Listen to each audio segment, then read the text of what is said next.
We have now finalized the implementation of CBC in PP1, PP2. We have finished in primary school. This year in January, we shall be going to the final class in junior school. That is grade 9. And as we go to grade 9, I want to assure the country that we are preparing and we are prepared to ensure that our children transit very smoothly. Government has already, by the 15th of December, government will have finished constructing 11,000 classrooms in preparation for grade 9. We are working with our members of parliament through the National Government Constituency Development Fund. They are giving us another 7,000 classrooms.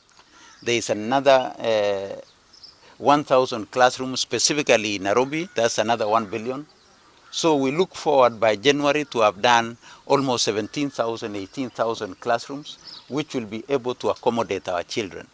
We have already distributed the necessary textbooks to our schools for grade 9. These were distributed 2 weeks ago.